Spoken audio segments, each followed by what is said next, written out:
Josh from Multiversity here for the second year in a row New York Comic Con with Mr. Jeff Lemire. How are you doing? I'm good. How you guys doing? Long weekend, long weekend. So, a brand new arc just started in Sweet Tooth, and you're working with, if the internets are to be believed, your good friend Matt Kent. How has that been? Matt's a total fucking asshole. I'm just kidding. Can we swear at this? Yeah. Okay. Yeah, no, Matt's one of my best friends, so it's really fun to work with him. And, I mean, it's just completely natural. It's so easy to write a script for him because I know exactly how he works and how he draws and stuff. But it's a really fun arc because it's an arc that really lends itself to another artist coming on because it's a big flashback to a whole new cast of characters at the beginning of the 20th century. And at first, it doesn't seem connected at all to our regular, Sweet Tooth mythology. Especially that first issue, I think, was a bit jarring for people. But as the next two issues kind of unfold, you'll see that it has huge repercussions for the bigger story I was always telling, and you'll see it connect to the modern day cast in I think a really surprising way. And then basically it's the big reveal of what the plague is or how it started, and it sets up, and then we'll jump back. Obviously, I'll come back on in issue 29, and it just sets up sort of the second half of the big Sweet Tooth story and gets things rolling and moving towards the end. So. Yeah. I mean, it did seem a little bit disconnected, but you're not a writer known for putting in anything that doesn't matter somewhat. Oh, yeah. And really quickly, and everything that seemed disconnected in issue 1 will suddenly, it'll make sense. So, yeah, I hope. How far along in the process was it established that Matt would be drawing this arc, and have you been writing it for him in a way? No, not really. It was something I was going to... Actually, this arc was never a part of the big Sweet Tooth story I had planned originally. I can't remember, just one night I got this idea of how I could tie some disparate ideas I had together using this storyline, this flashback. And I was going to draw it, but as you guys know, I had a graphic novel for Top Shelf called The Underwater Welder that I'd been working on off and on for about 2.5 years. And with all my DC commitments and Sweet Tooth, I just never had time to really dive into it and finish it. And so I talked with my editor, and we thought this would be a good way for me to get a break from Sweet Tooth, finish my other book, and get that commitment off my plate, and then to work with Matt and have him come in and do it. So it all kind of worked out well for me, timing-wise and scheduling and stuff. Yeah. So there's been a couple rumors, bits of information going around that you're plotting the series out rather, until around issue 45 or 48 or somewhere around 50, which means you're about at the halfway point. Do you feel like halfway? I think it's probably going to end up leaning closer to 40 than 50. So, yeah. Do you feel that you are structurally in a place you want to be for a halfway point? Yeah, I mean, it's right where I want it to be. I feel like what I've done now is, from the issue 1 until this point, is sort of the world building and the setting everything up. And now it's the fun part where I get to pay all that stuff off. So it's kind of like the downward slope of all the cool stuff I've had planned and finally get to draw and stuff. So I'm excited for that, yeah. Moving into Frankenstein and the Agent of Shade. How you're taking, obviously, a very dense mythology developed by Grant Morrison.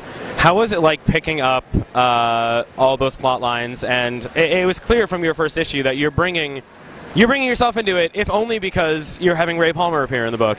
And in what other ways have you kind of made this property your own? I think Grant's thing was really exciting, but what I loved about it as a reader was it 3 issues or 4? I can't remember. 4. It was 4. Right, yeah, 4 issues, part of the Seven Soldiers thing. And it just sort of hinted at a bigger mythology for Frankenstein and for Shade stuff, but you never really saw a lot of it. And that sort of tease was what was so exciting. So there was a lot of room for me to interpret what Shade is and what his role in Shade is. But I think the way I made it my own was to bring in the Creature Commandos and make them this weird, dysfunctional family of freaks, and that's obviously the kind of stuff I love to do. So, and I always loved those characters back in the the 80s and 70s when I was reading Weird War Tales and stuff. And so this was really a chance for me to kind of do my take on those guys and tie it in with that mythology Grant had started, and hopefully make a really big, fun sci-fi action adventure book. So prior to the first issue landing as part of the New 52, you had the Frankenstein and the Creature Commandos, the Creatures of the Unknown, tie into Flashpoint. How much of that miniseries is sort of, I guess, I don't want to use the word in continuity, but that's sort of what I mean. How much of that world building and character building will apply to the new book? Yeah, it's funny. It was almost like a practice run more than anything. You know, I tried some things. Some of it I liked. I really liked the character of Nina Mazursky that I created, the bog woman or the mermaid or whatever you call her. I liked her a lot. Some other things I tried, I thought worked well within miniseries, but wouldn't work, you know, on an ongoing basis. Like the love story between her and the werewolf and stuff. I thought was nice for the miniseries, but I didn't want to do that again. So it was almost like I got to pull the things I liked that I did, but kind of start over again and get a redo. and so that was kind of fun, actually. Yeah, So how did you go about fleshing out, other than the Creature Commandos, how did you go about deciding who would be a member of Frankenstein's supporting cast, and what do you think they bring to the book? Well, I don't know. It was a mixture of bringing a couple new characters, like Nina, and then doing modern takes on the Commandos, and then using what Grant had and mixing it all together. So I knew it was going to be a big cast. The Ray Palmer factor didn't come in until I was kind of building what Shade's headquarters would be and stuff, and I had done this thing in my Adam stories with the ant farm, and I thought, oh, that would be really cool, you know, and it all, you know, the whole book is just like throwing as many things together as you can and try to make it fun and big and exciting. So that's really the cast, was just to make it big and unwieldy, and you know, it's just such a fun book to write. So, yeah. So with the inclusion of Ray Palmer, I guess the question that a lot of people are asking is how much of his History of the Atom still applies in this new rebooted universe? In the new DCU or whatever you call it, he's not become the Atom yet. Yeah, and as far as we know at this point, he's only sort of this scientist who's loosely associated with the UN. He's kind of like the watchdog for the UN, keeping an eye on Shade's mad science, you know. And I think we'll see as the book progresses, either in Frankenstein or possibly in some other titles, we'll see Ray become the Atom eventually, I would presume. Although it's not my plan to do that right away. I kind of like him. I like keeping him as a scientist for now, you know. So, but I'll probably set it up in a way that he can be picked up by another writer, and then they can do this new version of the Atom the way they want, or maybe he'll never become the Atom in the new DCU. That's the other kind of exciting thing about that character, is maybe he'll just stay this cool scientist with these awesome inventions and stuff, and someone else can be the Atom. So, you know, who knows? It's kind of cool. I mean, DC does need some cool scientists. Marvel kind of has the leg up on them. That's what I always felt about the Atom, that's so untapped, and I don't think I really got to it in my when I was writing it, because it was the first thing I had written for DC, and you know, like any time you do something for the first time, I was really learning as I went. But if I could go back and do another take on him, it would be to make him kind of DC's Reed Richards, you know, like their go-to science guy, because we don't really have one, and I think he has that potential, you know. So, yeah. Moving into Animal Man, as a character, that it was striking to me in a good way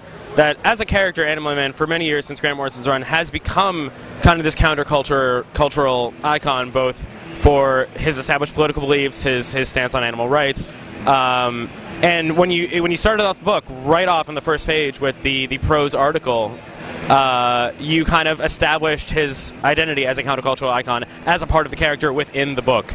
And I guess, what was your motivation for bringing in that element? I don't know. I don't know where that came from. I just felt like it was a really cool way. Well, you know, originally the Buddy Baker character was a stuntman in Hollywood, and who got these powers and became like a superhero. So he always had kind of that element to him where, even though he was a superhero, he had sort of this weird celebrity kind of element to his character and stuff. And that was just sort of my modernized version of that. And, you know, bringing in the sort of the animal rights, political kind of views and stuff that Grant did, and so instead of doing it as like a Hollywood stuntman or just like a straight up actor, he became more like this kind of hipster. You know, it just seemed like a modern version of doing that kind of a thing with him. You know, and also like Grant obviously did the crazy metafiction stuff where he became a character in the book and everything. And I thought this was kind of my way of kind of putting like a metafictional spin on that character, is to kind of have them kind of reflect our celebrity culture and our sort of the media, social media and stuff of today, and bring that into the book and into the characters. So. It's really clear that the theme of family is something you are working very heavily with in the book. And I guess, in your words, how important are the Bakers to the overall story that you're writing?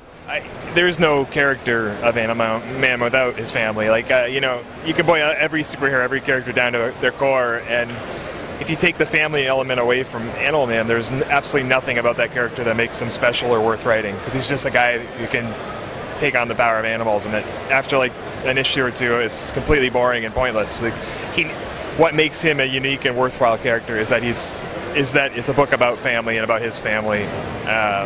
As much as it is about him, and that, you know, there's really no other superhero who has children and has a wife and has that kind of a relationship that's lasted for 20 years or 30 years or however long he's been around. And yeah, that's just who he is. His family is the character, so it's completely important to the book. Yeah.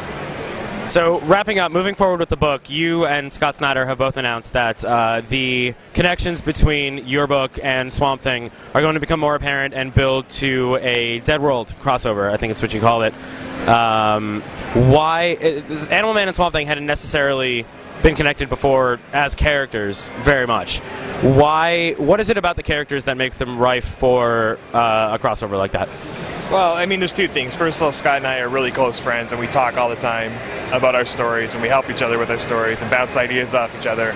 So just naturally, us doing these two books at the same time, ideas started to, you know, crossbreed, and it just became something we were working on before we even realized we were working on it. And, but the characters themselves, there's this common ground of, you know, Swamp Thing's always been this elemental of the green or whatever, right? And vice versa, Animal Man of the red. So it was just obvious that they needed to, if we were building this new DC universe, those two elements had to be connected with those two characters. And so both, you know, it grew out of the characters themselves, and it grew out of Scott and my own, you know, willingness to work together and our friendship and stuff. So it just sort of seemed natural, you know.